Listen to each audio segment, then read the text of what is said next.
Hola, buenas tardes, una emisión más de el bloque Manos a la Obra. El programa pasado estuvimos hablando de un foro importante de infraestructura que se hizo, convocado por Cavialpa, donde habló la señora Christine Sperzel, que es una miembro del grupo Modis. Como recordamos, Modis es una calificadora. Vos la ves y es una señora pasa y te dice, ah, sí, no. Esa señora representa, obviamente, a toda una estructura muy importante que evalúa a los países. Comenté en el programa anterior que era una especie de Inforcom que te pasaba registro de todo lo que vos sos como país. Tu capacidad productiva, tu estructura política, la burocracia, bueno, todo. Y como Modis nos dio grado de inversión hace poquito, la Cavialpa hizo este evento y la invita a la señora Sperzel a participar y a hablar. Habló, dijo un montón de cosas, nos comentó el por qué Paraguay había tenido grado de inversión, y como me quedó corto, porque daba para hablar mucho, entonces quise retomar hoy otra vez, ¿no?, el tema. En el evento, como vemos en las imágenes, participó el presidente de la República, la ministra de Obras Públicas, etcétera. ¿Por qué tuvimos...? Primero, lo más importante, ¿qué significa esto, grado de inversión? Cuando te califican es como si Inforcom dijera, vos sos sujeto de crédito, vos estás en condiciones de operar. Cuando una empresa te va a dar un préstamo, una cooperativa o un banco te va a dar un préstamo, te lo da en función de esa calificación, porque dice, sos pagador, tenés capital, tenés un flujo de ingresos importante, etcétera, etcétera. Cuando eso ocurre, tenés crédito. Y si tenés crédito, lo tenés a tasas más bajas. Y si las tasas son más bajas, entonces la economía empieza a funcionar mejor y eso repercute directamente en la gente, en el pueblo, que es un poco lo que nos interesa, que todos como pueblo vivamos bien, ¿no? ¿Cuáles son las cosas que nos decía esta señora? Y dice que había una combinación de factores, como un crecimiento robusto y sostenido, y que una economía que se ha diversificado se ha vuelto más resiliente. ¿Qué podría pasar para que perdiéramos ese grado de inversión, ¿no? Para que Inforcom nos diga, no, vos no vas. Con eso se nos cerrarían puertas. No absolutamente, pero tendríamos que pagar más tasas de interés, se nos haría más difícil acceder al crédito internacional, etcétera. ¿Qué pasaría? O mejor dicho, ¿qué haríamos mal de tal forma que lleguemos a esta situación?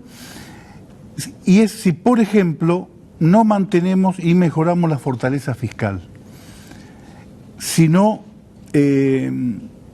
hacemos correctamente una agenda de reformas estructurales. Eso a nivel estatal, ¿no? Si tenemos, como tenemos ahora, unas tendencias demográficas positivas y niveles de ingresos en aumento, y los resultados educativos son relativamente débiles. Yo creo que básicamente nos hace una crítica, y está muy bien, nos dice, sí, son buenos, tienen grado de inversión, perfecto, pero ojo, tengan cuidado con hacer las reformas estructurales, con mantener las reformas fiscales o los ingresos fiscales, porque si eso no ocurre y el endeudamiento crece, el endeudamiento ¿cómo se va a financiar? O con emisión o con deuda. Y en ambos casos va a haber o inflación o tasas de interés más altas. Las tasas de interés hay que pagarlas. Entonces, si tenemos un mal desempeño y hay que pagar más tasas de interés, entonces la economía se resiente. Hace dos consideraciones, me parece interesantes. Una son la de la baja de la corrupción y otra el mejoramiento de la calidad de vida de la gente.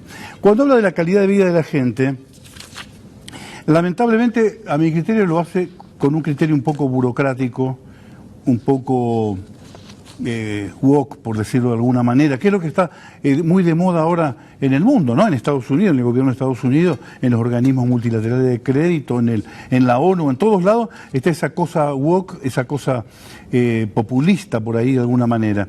Y habla de que sería muy bueno, obviamente, resultados educativos relativamente débiles, eso dice que tenemos, y a pesar de que tenemos una tendencia demográfica positiva y niveles de ingreso en aumento, tendríamos que profundizar el tema de la mejora de la calidad de vida de la gente, la mejora de los ingresos, etcétera.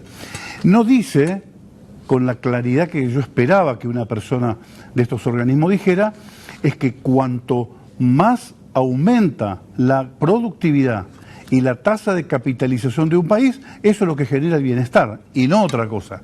Deja la puerta abierta para que algún gobierno diga, es cierto, qué mal está nuestra salud, qué mal está nuestra educación, qué poco gana nuestro pueblo, entonces hagamos populismo, creemos planes, subvencionemos actividades, hagamos protección de la industria o de las actividades económicas, etcétera. Y ese es el grave error que podríamos cometer. No lo dice claramente.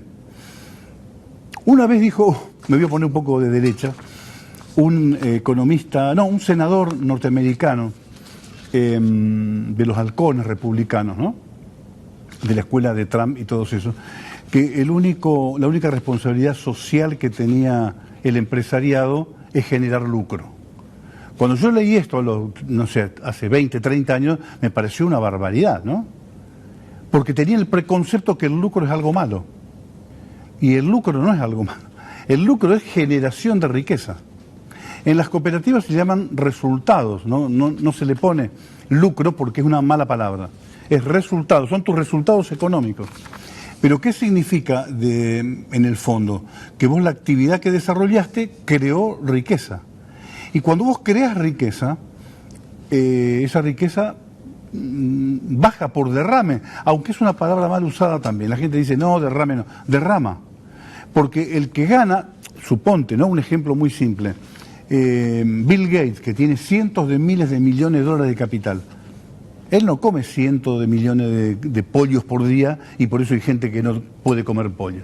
No. El 99% del dinero que tiene esa gente se reinvierte. Nosotros lo hemos visto en el país. Cuando vos vas por cualquier lado y ves los negocios, los shopping, los supermercados, las farmacias, las gasolineras, ¿y eso de dónde salió? Eso no salió de una inversión pública. No fue el dinero que dijo, el gobierno que dijo, vamos a hacer gasolineras o vamos a poner farmacias.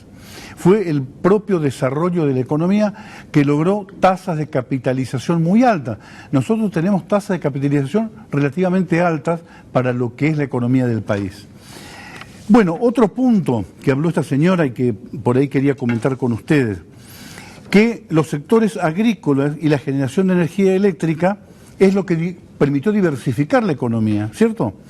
Pero también hay un sector de manufactura ligera que ha crecido rápidamente. Cuando habla de diversificación dice eso, no se queden solamente con el agro y la energía que producen, pero reconoce que hay una diversificación en un crecimiento industrial, por otro lado, bastante grande. Se espera un crecimiento del Producto Bruto en el 3,5 y déficits fiscales más bajos y pago de intereses en general estables. Termina diciendo, y esto quisiera demorarme un segundo, cuando habla del tema de la corrupción. Todo el mundo con el que vos hablás te dice que el problema del Paraguay es la corrupción. Yo 2 por 3 me encuentro con gente y te dice, qué lindo nuestro país. Sí, yo valoro mucho el país, soy un enamorado del Paraguay. Y siempre que hablo así, me dicen, pero la corrupción. Pero la corrupción. Hice el siguiente análisis. ¿De dónde sale el dinero para financiar la corrupción? ¿De dónde sale? De los impuestos. No hay otra forma de que el Estado robe, porque cuando se habla de corrupción se habla de que los políticos roban, de que el Estado roba, no tienen otra fuente que no sea la corrupción a través de los impuestos. O sea, se crea una partida, se dedica a algo y el corrupto se queda con una parte. Bueno, la carga impositiva del Paraguay es el 10%, más o menos. ¿no? Es lo que estima la gente. Porque la mitad de la economía está en negro y porque la otra mitad evade, hay un 10%. Y con ese 10% se financia todo. Y de todo eso, lo que queda se lo roban. Entonces pensaba, incluso lo consulté con gente que sabe de economía mucho, de macro, y decía, nunca había pensado eso. Y entonces, ¿dónde está la sensación de corrupción o la corrupción que evidentemente existe? Yo creo que básicamente está en la masa, en que cada uno, por un problema cultural que tiene años de arrastre, que probablemente venga de la época de la dictadura, cada uno que está en un empleo público en algún lugar cree que te tiene que dar una moneda, que vos le tenés que dar una moneda, que vos le tenés que dar algo. Entonces te frena. Cuando yo descubrí eso, dije, pero entonces no es tan grave el problema, porque corrupción hay en todos lados y hay que combatirla. No digo que no. Pero es muy difícil combatir la corrupción en Colombia, que se financia con el narcotráfico. En la Argentina, donde tienen el 50% de carga impositiva y ahí hay mucho dinero para robar. Nosotros no tenemos tanto para robar. Entonces, ¿dónde habría que poner el énfasis? Y eso al gobierno le costaría muy poco, en hacer más eficientes los procesos dentro de las empresas del Estado. Terminar con esa corruptela chiquita del dame un 50.000, dame un 100.000, dame un 120.000.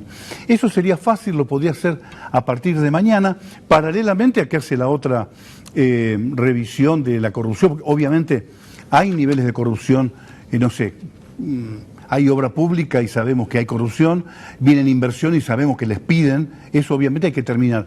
Pero también hay que terminar, y es mucho más fácil, y se puede empezar mañana mismo, con esa pequeña corrupción diaria del que te pide un poquito para que tu trámite avance. El registro de la propiedad.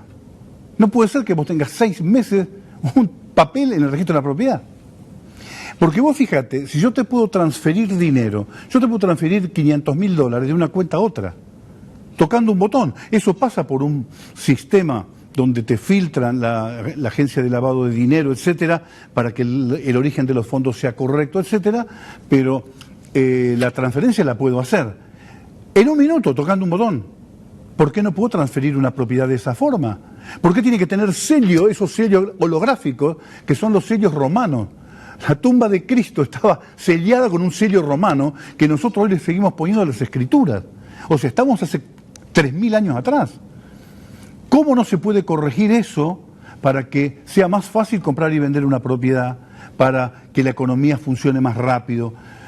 ¿Lo inventé yo? No, fíjate cómo hacen en Alemania. Vos querés vender un auto, bajás un formulario de internet, lo llenás, firma el tipo, firma vos y cambió de propiedad el auto. Listo, se terminó. ¿Por qué tantas vueltas que son lo que demoran tanto a la economía?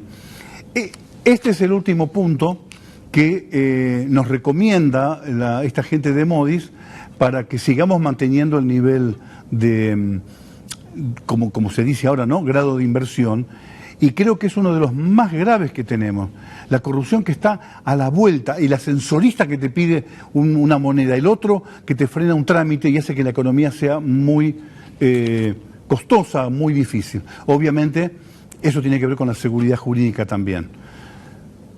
Gracias por la compañía. Esto es lo que quería compartir con ustedes. Nos vemos el jueves que viene, Dios mediante.